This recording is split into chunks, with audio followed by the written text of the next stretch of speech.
Salut, je m'appelle Marla et je veux te parler de ma malédiction. Tout au long de ma vie, je me retrouvais coincée dans tout genre d'endroits. Pourquoi tu rigoles, toi?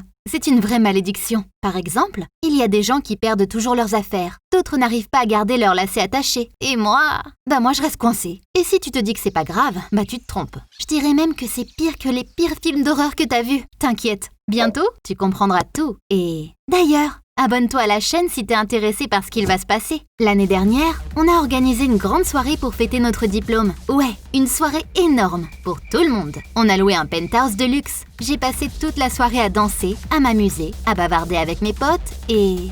j'étais complètement bourrée. Donc à un moment, j'ai décidé de sortir et de prendre l'air. J'ai pris l'ascenseur pour descendre, mais là, il est resté coincé. J'ai eu tellement peur, c'était effrayant. J'ai appuyé sur le bouton d'appel d'urgence, mais évidemment, je n'ai eu aucune réponse. Puis en plus, j'avais laissé mon téléphone à l'étage. Tout ce que je pouvais faire, c'était d'essayer d'appeler à l'aide. Je ne sais pas combien de temps j'ai passé dans l'ascenseur. Mais à un moment donné, j'en pouvais juste plus de crier. Donc j'ai décidé de faire une sieste. Enfin, soirée tout à fait normale quoi. Ils ont remarqué que j'avais disparu seulement 2 heures plus tard. Quand mes potes ont réussi à ouvrir les portes de l'ascenseur, ils ont été accueillis par un spectacle hilarant. Je dormais, tranquillement dans l'ascenseur, toute sale, dans un état pas possible. Drôle pour eux, mais pas trop pour moi. Plus tard, quand ils m'ont montré une vidéo qu'ils avaient prise de moi, j'ai demandé à tout le monde de la supprimer. C'était horrible. J'avais tellement honte. Ça doit être un des trucs qui m'est arrivé dont j'ai le plus honte. Tu commences à y croire là? À ma malédiction? Mais bon, c'est pas tout noir. À cette soirée, j'ai aussi rencontré Tom. C'était lui qui m'avait trouvé endormie dans l'ascenseur et m'en a sorti. Quand je me suis réveillée le lendemain, j'ai trouvé un numéro de téléphone, écrit sur ma main à côté d'un mot « Rappelle-moi ». J'ai donc appelé le numéro. Et Tom a répondu tout de suite. « Eh bien, ça va mieux toi ?» C'était Tom. On a commencé à bien discuter, puis à sortir ensemble. Peut-être que c'était le coup de foudre. On s'est mis ensemble vraiment vite. On partageait tellement de points communs. Il aimait sortir aussi, et être le centre de l'attention. Et il venait toujours m'aider quand je restais coincée quelque part. On sortait ensemble depuis 6 mois, quand il s'est passé un truc auquel je ne m'attendais pas du tout. Un jour, il m'a appelé et m'a dit qu'on devait rompre. C'était fini entre nous, d'un coup, comme ça. Je ne savais plus quoi dire. Mais pourquoi?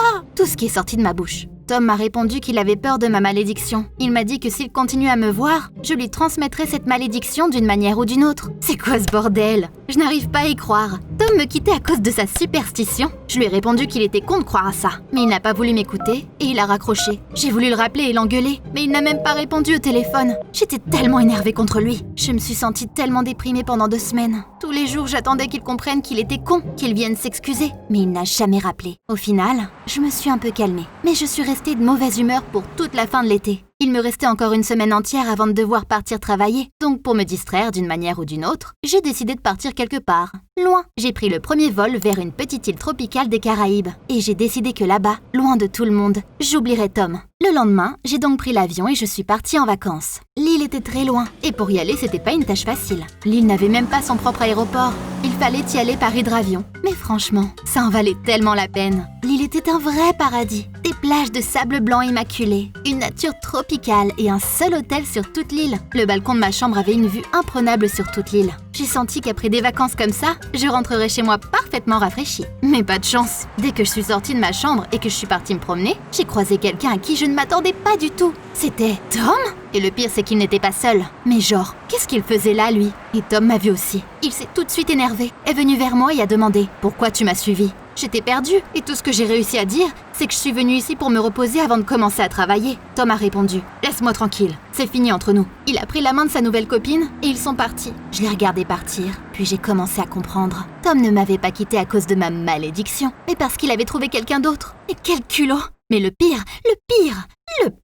c'est que par un hasard incroyable, on se retrouve quand même sur la même petite île au milieu d'un océan gigantesque. Et il faudrait y passer une semaine entière ensemble. J'ai voulu rentrer tout de suite, mais le prochain avion arrivait que la semaine prochaine. Je savais que j'étais dans la mouise. Mes vacances, gâchées. Toi qui disais que rester coincé n'était pas si grave. J'ai essayé d'éviter Tom autant que possible, mais bon, l'île était si petite que c'était presque impossible. J'ai dû regarder comment il embrassait sa nouvelle copine tous les jours. On aurait même dit qu'il le faisait exprès, pour me mettre en colère. Quel connard! Ouais, il avait décidé de gâcher complètement mes vacances. Et puis je me suis dit que je n'allais pas me laisser faire. Oh non, c'est moi qui gâcherais ses vacances. C'était pas à moi qui allait être coincée sur l'île avec lui, mais lui qui serait coincé avec moi. Du coup, le lendemain, alors qu'il était allongé sur la plage, sans se soucier de quoi que ce soit, j'ai volé sa crème solaire. Dans la soirée, j'étais tellement heureuse de le voir revenir avec un bon coup de soleil sur son visage. J'étais pas la seule à rigoler d'ailleurs. Les autres vacanciers l'ont bien remarqué aussi. Même sa copine avait l'air mal à l'aise. Bien sûr, Tom savait que c'était à cause de moi, mais je n'en avais pas fini avec lui. J'ai commencé à mettre ses sous-vêtements avec des petits mots d'amour dans sa chambre, et j'ai mis du rouge à lèvres sur ses chemises. Pourquoi? Pour rendre sa copine hystérique. Et moi, je kiffais les écouter se battre. Elle pensait que Tom le trompait. Lui, bien sûr, savait parfaitement qu'il faisait tout ça. Et il bouillait de rage à chaque fois qu'il me voyait. Le troisième jour, il est venu vers moi et m'a dit complètement en colère: « Tu veux la guerre? Tiens, cadeau, c'est la guerre. » Et il a commencé à me pourrir la vie autant que j'avais pourri la sienne. Tout l'hôtel était au courant de tout et pensait certainement qu'on était complètement cons. En même temps, qui passerait son temps à ruiner les vacances d'une autre personne alors qu'ils étaient littéralement dans un petit paradis tropical? Mais bon, cette petite île était... trop petite quoi. Et finalement, les vacances qui n'en étaient plus trop touchaient à leur fin. J'avais hâte de partir là. Le dernier jour, ils ont organisé une soirée d'adieu pour tout le monde. Évidemment, mon ex est venu aussi. Il m'a regardé avec un sourire narquois sur son visage. Qu'est-ce qu'il avait en tête, lui? Eh bien, j'ai compris assez vite. Au milieu de la soirée, la musique s'est arrêtée d'un coup. Et une vidéo est apparue sur grand écran. Oh non! Éteins ça tout de suite! C'était la vidéo de l'année dernière, quand j'étais coincée dans l'ascenseur. Tout le monde regardait l'écran et rigolait. Je me suis sentie devenir rouge de honte et de colère. Ça, c'était la faute de Tom. J'avais l'impression que je pourrais l'étrangler en live là. Tout le monde a commencé à me pointer du doigt et à rigoler. Je ne pouvais plus supporter la honte. Et j'ai couru dans ma chambre. Tom avait gagné. Je voulais qu'il disparaisse complètement de ma vie. Jamais de ma vie je me suis sentie aussi mal. Je suis restée dans ma chambre jusqu'à ce qu'il soit temps de monter dans l'avion pour ne plus croiser Tom. Quand on m'a dit que l'avion nous attendait à l'embarcadère, j'ai pris mon sac et je suis partie pour prendre l'ascenseur. Les portes s'étaient presque fermées quand quelqu'un les a ouvertes au dernier moment. Oh non, pas encore! Eh oui, Tom est entré dans l'ascenseur. Il m'a vu et a frissonné. Visiblement, lui aussi était assis dans sa chambre jusqu'au dernier moment pour éviter de me croiser. Mais là, l'ascenseur a démarré. Les lumières ont clignoté et il s'est arrêté. Tu vas me dire que c'est impossible. Mais bon, je t'ai déjà dit que j'étais maudite. Et évidemment, ça m'arrive toujours au pire moment possible. J'ai vu à quel point Tom avait peur. Il a appuyé sur tous les boutons. Mais ça ne faisait rien. On s'est regardés tous les deux et on a compris qu'on serait en retard pour prendre l'avion. Il ne restait presque plus de temps. Tom a regardé partout. Puis, a vu qu'il y avait une trappe dans le plafond. Il l'a ouverte et est sorti de l'ascenseur. Je l'ai suivi. On était là, debout, sur le toit de l'ascenseur. Et on avait compris qu'il n'y avait qu'un seul moyen de s'en sortir, en remontant la cage dos à dos. Ouais, on se détestait. Mais on n'avait pas d'autre choix. Il fallait à tout prix qu'on rejoigne l'avion. On s'est donc mis dos à dos. Et on a commencé à grimper. Je n'arrivais pas à croire ce qu'il m'arrivait là. Je comptais les secondes jusqu'à ce que je puisse enfin couper Tom de ma vie pour toujours. On est sorti de l'ascenseur et on a couru jusqu'à l'embarcadère. Mais il n'y avait plus personne. C'était très perturbant. Et puis Tom a crié: « Non, non, j'y crois pas! Attendez !» Je l'ai rattrapé, puis j'ai vu l'avion, loin dans le ciel. Ils étaient partis sans nous. Tom avait aussi reçu un message de sa copine.